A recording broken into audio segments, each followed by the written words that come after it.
Hi, I'm Tyler, and this is the Fox Valley Film Critics. In this episode, we're going to be discussing the 11th in the line of the AFI's Top 100 movie list, City Lights, as well as Ridley Scott's newest movie, Alien Covenant. Stay tuned.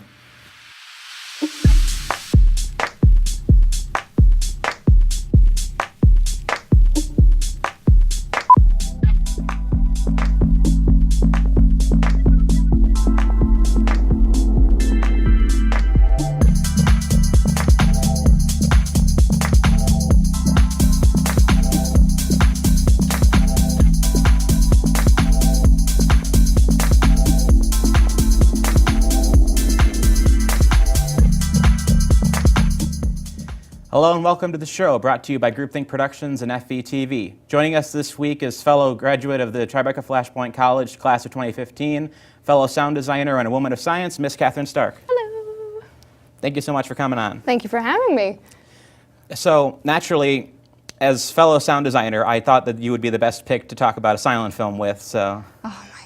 It was, and so, you know, it's really weird because I've never, seen a silent movie like that where it's just an orchestra, and I've never seen a Charlie Chaplin movie. Really? So that was amazing for me to actually sit down and experience, and then to go from City Lights to this guy over here was night and day, so. But with City Lights, it was really awesome just because, like you said, it is a silent film, and that's not something I've experienced before, so it was interesting to see how they use the orchestra to actually convey most of the language, if you will, about the film, where there's very few actually like cards where it's like, oh, hi, how are you? Or it's just a transition from day to night. So it was really cool to sit down and actually watch it. Sure. City Lights was kind of like the coming at the end of silence, so this would have been like 34, 35, and this was right at the point when Charlie Chaplin was kind of reaching his both his pinnacle and his like end, because he wasn't well suited to the talking movies, and he had built this like little silent film empire in Hollywood, and he was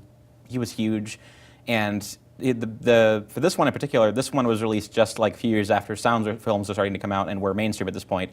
So this was one of the only sound pictures that was ever released with an attached soundtrack to it, because most of the time they would just release a picture and they'd have some person running the organ the whole time when they were at the theater. So. Oh. See, now I was under the impression that they actually went through and they would record all of the music to go with those kind of things, but I guess that kind of makes sense. That's the only kind of instance where they actually did that for. Originally, no, because they didn't have sound for most of the original theaters. So. Yeah, and I didn't think about that till you just said it, so that's just like, wow. Well, the original plan for installing sound was we're just going to attach the orchestra to our silent films. It's like, well, we might as well to make it cheaper. Then we don't have to hire people to run the piano every night at the things. Oh my goodness. You'd just be putting an entire class of people out of work, but... Can you imagine if they tried to do that kind of stuff today? That would be the worst. But, and speaking of sound design, it was interesting because it is mostly orchestral kind of music that they have going on in it, but it was really cool to see, like, for example, the part where he swallows the whistle and he's just hiccuping. And so every few seconds, it's like, and I don't know, it didn't really hit me until that happened that you could go about doing that kind of thing, because again, it is live and they're recording it. So it was really interesting how they went about it and actually tried to get it to be almost fully like, if you will. Well, I think he was definitely playing with the let's make fun of sound a lot, because I don't think he actually had a speaking line until he did The Great Dictator in like the 40s. So. But like in this, he's like, well, we're going to have it so that there's little nods to sound. Like there's the opening scene where they're at the park and the guy is speaking in the park, and the guy just sounds like a Charlie Brown extra. It was a kazoo. I was like, I was like, and then the lady, when she came out, she was like,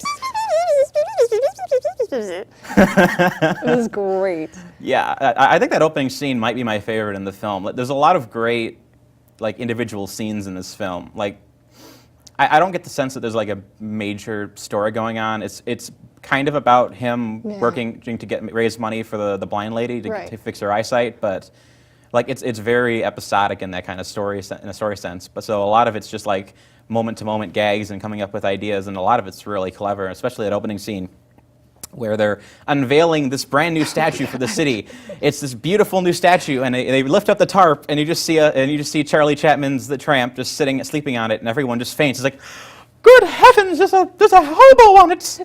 The best part about that scene in particular was whenever he tried to get down and his pants get stuck on the sword, and then he has to do, yeah, you know, America, woo, woo, No, woo. they start singing the salute, and everyone just kind of America. stops. Just like, my favorite part of the scene is that every time people freak out, he's just like, good day, Good day, good day, good day. It was like hello. 5 times. It was awesome. But speaking of, and I know it's a little bit aside because it doesn't have anything to do with the sound effect, but now that I've seen this movie, the episode of Futurama makes sense because I never understood. I was like, this is random Zoidberg dating some like flower lady with no sense of smell. I'm like, it was this movie! Oh my god, I have to watch that episode again. Now it makes Blew sense. my mind.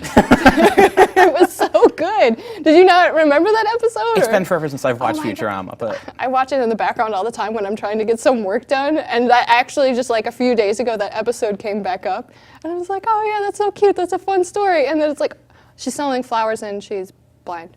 And then he's wearing the boxing gloves like a pair of like claws at that one part, and I'm just like, oh my god, it's Futurama. everything Futurama is a reference to something, so. Yeah, but I never caught that one. I was like, I wonder what this is referencing, and just like, mind blown! Yeah, Zoidberg is the tramp. That's kind of a... It's beautiful though, it was great, I loved it. My gosh, that's great. But, yeah. Anything else stand out to you about the film? Or since this is your first time watching a silent film or a Charlie Chaplin film? I just think I was really impressed by the fact that they had no dialogue. They conveyed their story using very little cards with any kind of like words written on it. And it was mostly just physical movement and kind of the music leading through and helping you understand exactly what the characters are trying to convey and the emotions that they're going through. And I respected the hell out of that. I thought that was wonderful. And that's not something that I've ever experienced in film before. So thank you for having me sit down and watch it. I really loved it. It's kind of the purest distillation of visual filmmaking. My father was a communications teacher at a college for several years, and he would show silent films to his speech students as like you need to be expressive and you need to kind of. That's awesome. Yeah, that's how you. It's a good way of like showing how you express language and ideas without having to show like the dialogue, because nowadays that's such a crutch. Where you can have characters explain everything. Exposition. Forget what movie that's from, but yeah, no, you're absolutely right. And just to like I said, experience it for the first time. That was really awesome to sit down and actually see. I wish they kind of brought back that element almost, maybe not in the same exact kind of light, but just not having so much exposition, because we are used to that, but I want to see character development. I want to see the actors actually feeling and going through and experiencing what's going on film, as opposed to just, oh no, my father died in 1986 and that's why I'm here to exact revenge on you. Now you're gonna die. Like, that's great. Can you just like convey that to me physically without actually opening your mouth? People don't watch silent films anymore, so it's a skill lost, I guess. It needs to come back though. I loved it. That was so good. Exactly. Like, you can imagine just how much modern films would get from this. Like, if you've never seen a silent film, this is probably a good one to start with, because there are lots of great silent films out there, but I would not start with like the drama ones, because those are a little bit tough. Like, because a lot of them tend to go on for like 3 hours, and they're very heavy with the story and stuff like that. Okay. It's like, I've never seen a silent film at all. Well, I have a great one. It's called Birth of a Nation. It's 3 hours long, and it's horrible. Oh. But, it's silent and it's horrible? I don't know, man. I don't no, think it's not. Well, not horrible in the content sense. It's a good movie, but it's like horribly racist. But oh no, dude, I don't even want to get started on that joke. Well, yeah, which were Wilson's favorite film, but whatever. But yeah, there's lots of good silent films out there that are kind of that play good to first viewers, like Metropolis. You probably like that one. I want to see that one. It's on my like watch list on Netflix. I just have not gotten around to it just because I've been so crazy busy lately. Well, there's like 3 different versions of it because the movie was lost at some point. So there was Really? a cut down. There was the original 3-hour cut. Then it was cut down to 90 minutes, and then that one was the only one we had for a long time. And then we found 2 different versions of it since then that have a lot more footage. So did they ever say how they lost it or like where they found it? That's really Germany weird. hated the film. Like the German government hated the film, so they like cut it up and made it so it was hard to find the original. So butts. This is my reaction. It's just butts. It was a movie about class warfare coming out in the 1920s. It wasn't in Europe. See, here is my understanding of the movie. Robots. That's all I know about it. Is there's a chick robot and she's looking fine, and that's it. It's a movie that was controversial enough at the time in Europe when half the countries were in the middle of revolutions. So you can imagine the German government is like, "Oh, not this." Yikes. But yeah, if silence are definitely something that's kind of lost nowadays. Like Charlie Chaplin, especially, he's like, him and Buster Keaton are like the two everyone needs to watch. No, I'm definitely going to start delving into there because that was awesome. And I wasn't expecting it to be bad. I was like, I don't even know what it is I'm going to watch, but whatever, I'll watch it because I have to talk about it. But it was awesome. That's definitely the experience. You don't know what to expect with Yeah. with the silence because it's like, what am I getting into? It's just like 90 minutes of people pantomiming, but it's not really that. It's as good a story as anything you'll find. Yeah. So I was surprised. sure. Any other thoughts on it? No. Sorry, it's not it. I'm very like, here are my thoughts on it. I'm like, I love it. It was awesome. I enjoyed the experience. It was different for me than from what I usually do, which is a lot of sci-fi and explosions and actions and suspense. And so it was just a different experience that I really was happy that I got to have. All right, sure. We'll move on to the Alien Covenant segment after this commercial break. Stay tuned.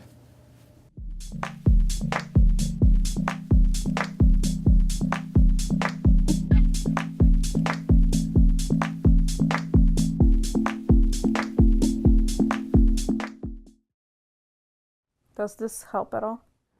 Anything helps, ma'am. Just try to get some sleep now. I can't sleep. Yeah, me neither.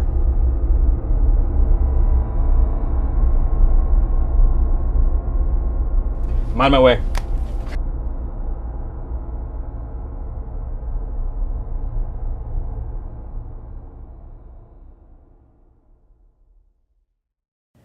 Hello and welcome back to the show. Now we get to talk about Alien Covenant. What did you think about Alien Covenant? It was so good! Especially after Prometheus. I mean, it's not a masterpiece, but after Prometheus, I feel like you set the bar pretty low. You're good. I seem to recall you like Prometheus, though. It was good, but it wasn't like Alien or Aliens good. And I haven't seen, just a disclaimer for everybody, I have not seen 3 and 4. And I don't want to see 3 and 4 for obvious reasons. Maybe 3, but not 4. Oh, yeah, okay. So this is where I guess this is going to be our great divide then. Yeah. I did not like this movie very much. Really? Yeah, I liked Prometheus quite a bit, but the reason I liked it was that it was like, everyone got mad at it for obvious reasons. Mm-hmm. I like that it was like trying to do something in that alien universe, but from a completely different angle without the crutch of the alien. I agree with that. It was messy, but it was interesting. Like, and that, if for any movie that's not good, I'll take interesting. Mm-hmm. And with Alien Covenant, I felt like the director was falling way too hard on crutches. Like, you could tell that he wanted to do an android-centric film mm-hmm. about like these two characters debating like all the stuff involving their existential stuff. Mm-hmm. But the studio wanted an alien film, so it's like, okay, a third of the runtime has to be aliens, right? And then you can have your weird android flute scenes in between it all. So sensual flute, but I agree with that. I like Prometheus. There are a lot of plot holes and a lot of things that went unanswered with it, but I heard that the director's cut actually takes care of a lot of those issues, which I haven't seen it yet, so I can't really be like, yeah, totally, or I can't confirm or deny. But as far as this, I love sci-fi thrillers, I love action movies, I love space monster movies, so it hit all 3 of those criteria. I have so many things I have to say. So it was really cool how they went and they took it from Prometheus, which I thought they were just going to kind of like clean most of it away because of how poor a lot of people say Prometheus was. They kind of did, but... They kind of did, but they still kept like some element. Like they didn't pull like an X-Men, like Days of Future Past, where they were like, yeah, we went back in time and we like messed with everything, so all of that crap that happened, unless it didn't happen, it's under the rug. You're Mother good. of goodness, Ridley Scott, don't add time travel to aliens, please.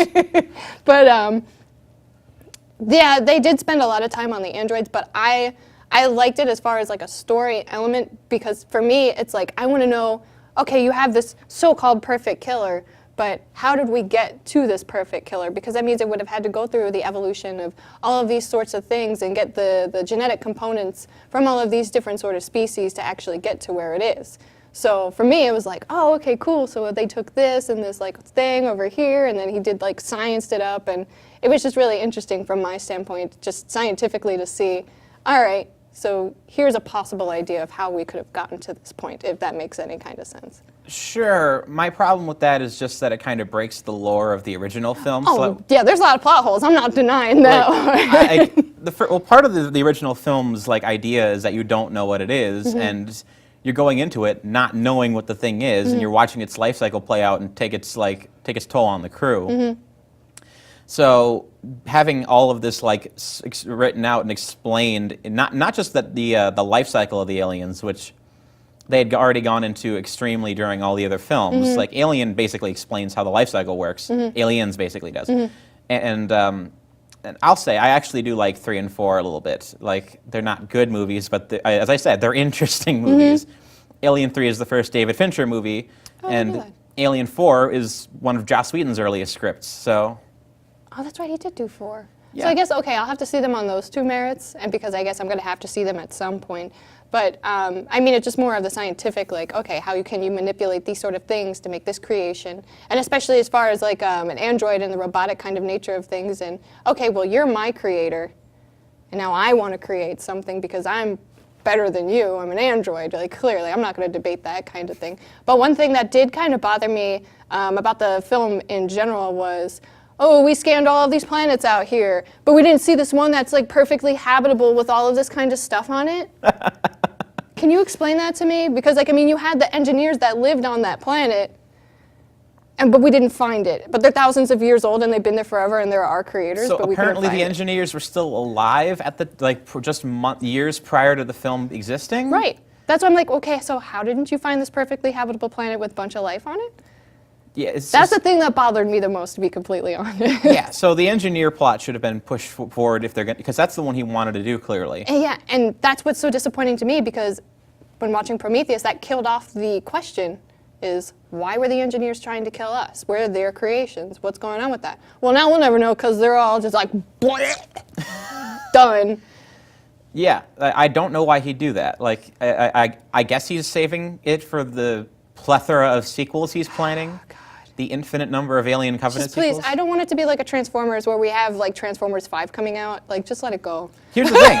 Here's the thing. At least the Transformers movies are singular. At least, like, I don't even defend those movies. At least they aren't like individually like films. And this is like saying, hey, there's going to be 5 more. Go see all of them. And then we're going to answer all your questions. No. Darn it, Scott. Yeah, but one point I wanted to kind of debate with you a little bit is going back to where you're talking about the life cycle of the alien. Yes, but at this point, however many years later, we're very versed and familiar with the alien and what it is. So to go through all of those kinds of steps to explain it to the audience seems kind of like redundant, because then you're going to have like Alien 3 Homecoming, where you have Spider-Man being told again for like the 4th time, like, yes, it's Spider-Man. I know Spider-Man. He gets bit by a spider, and his Uncle Ben dies, and he cries about it. Okay, like, let's skip all that stuff and get to the meat of the movie, because we already know. Here's the really messed up part. This movie came at the expense of Neil Blomkamp's Alien movie. I know, I'm which, yeah. Sorry, I'm so mad. Yeah, FCC's not happy with me right now. Sorry. But yeah, Sorry. that movie sounded... And Neil Blomkamp has been struggling ever since District 9, but he's creative, and he had an idea that Sigourney Weaver liked, so that so cool. the fact that you can make her get on board with this enterprise is something interesting. So, Spaceship joke, by the way, nice. Said spaceship joke, by the way, nice. I There didn't we even go. catch that. But yeah, so yeah, Ridley Scott's just like, we're going to do Alien Covenant and Alien 5, and then he's like, well, actually, we're going to focus on Alien Covenant right now and push back Alien 5, and now he's just like, well, we're not doing Alien 5 right now, unless something happens with Alien Covenant, so. Yeah, well, it should. I mean, like I said, in comparison to Prometheus, in my opinion, this is a way better film, but also because I'm more geared toward those. Like, there are moments where, and going to the sound design, their sound design was, like, on point, and I was really impressed with everything that they did, or at least my theater, like, conveyed a really nice sense of sound. Sure. But, what was I going to say here? oh no, I lost my train of thought. But anyway, it sounded really good. Oh, that's what I was going to talk about. So I was going to talk about their use of lull within the film, because they didn't just leave it dead quiet on a lot of the scenes. There were a few points where they actually had the lull and then, oh, jump scare, alien, ah. But it was very little. They used a lot of, so the scene where the chick's kind of cleaning up whenever they're in the ruined alien homeworld, and she's cleaning her face and she's kind of getting everything together, and then, oh, click, click, click, click, click, click, click, click, click, and you just hear the water running. Like, I thought that was fantastic because it's quiet and it kind of has a sense of like calming, but a little bit of eeriness to it. So I really loved how they conveyed, as this air of familiarity and it being like an almost alien homeworld where our ancestors came from, and just going through and making it still uncomfortable for the watcher. And I felt like that kind of helped convey a lot of like the scariness of the original one, where you feel like you're uncomfortable, but you're sort of in a recognizable area, if that kind of makes any sense. That scene brought to memory something that I want to talk about the film. This might be the goriest alien film ever. Oh my God, I wanted to like, the first time they showed like the little like scary engineer aliens, like it was so just like glurpy and sloppy. Like I almost threw up like the first couple of times I saw them. I'm like, can I have the regular alien? Because I don't feel like I'm going to throw up when I see that thing. It was a backburster, so it came out of the guy's back. God, it was so bad. I was like, oh no. Then there's the one where it's not the alien, but it's like the 6 foot tall like white one, and it just comes out of nowhere. Dude, it's like, it bites her head off. Yeah, and that's where this almost like the best, in my opinion, just was that scene where he's like click, click, click, click, click, click, and then it's like, it gets super quiet. All you hear is the water running.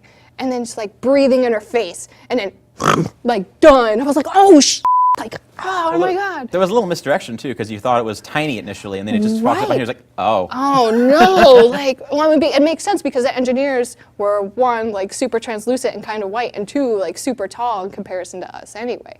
So It was like, oh my God. I loved it. I know you didn't like it as much as Prometheus, but I loved it. Yeah, my problem was just that it was taking all these elements from the different movies that he really wanted to do, like a little bit of aliens, a little bit of Blade Runner-esque androids, a little bit of Prometheus, and it was just kind of merging it together. Yeah. It felt like he was like retreading like his old territory too much. It absolutely was. However, I liked it because it felt like an alien movie to me, whereas Prometheus was just like, yo, I'm this hot kid on the block, I got these rims, look at my spinners and all this crazy like cool stuff going on. It was just completely foreign as far as an alien movie goes. So this feels like it's kind of delving back into its original territory. So yeah, I was scared. There was a sense of like suspense. There was like a thrill aspect to it. There was like a little bit of action, but it felt like an alien movie to me, and that's why I loved it so much. Sure. That's our review for Alien Covenant. We'll come back for Cathryn's movie recommendation shortly. Stay tuned.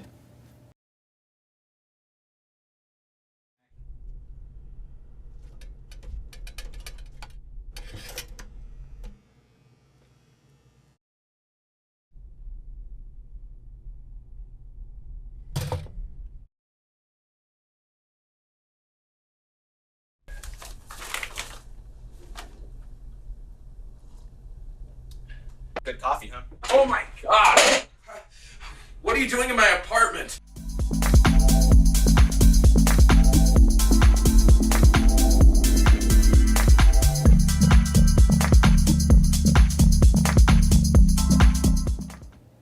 Hello, welcome back.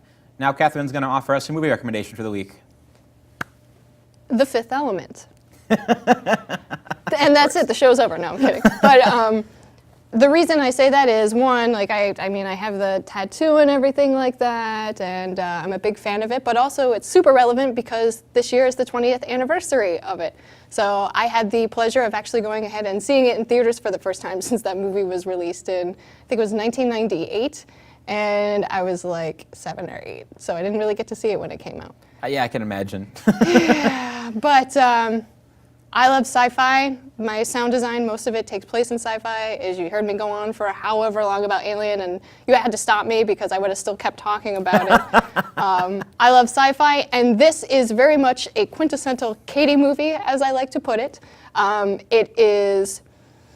It's an interesting spin, and I know I'm going to butcher his name because I don't speak French, but Luc Besson, he directed it, and he brought this very French, European, yet almost like American-like breath to the film in its colors and its costumes and its sets and everything like that.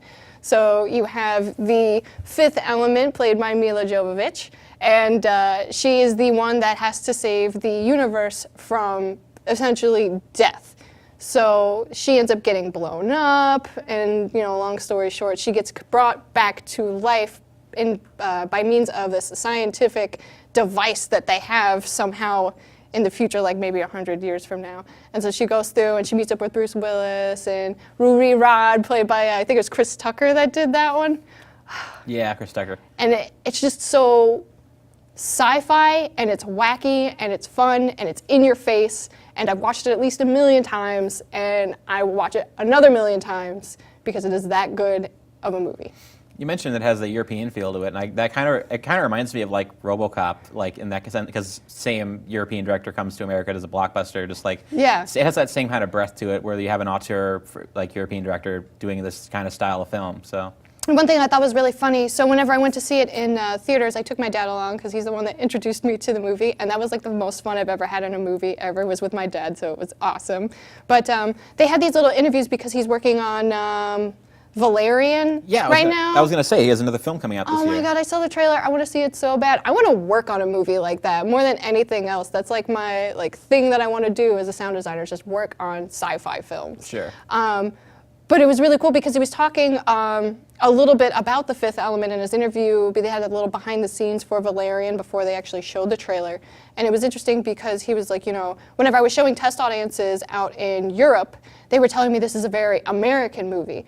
But then whenever I brought it to America, they were like, no, this is actually super European. So it's really interesting, and that's why I say, it's totally European, but it's got this American flair to it. I mean, you have Bruce Willis. How more American can you get, honestly? Yeah. So it's a masterpiece, in my opinion. And that's the only time I'll ever probably see opera.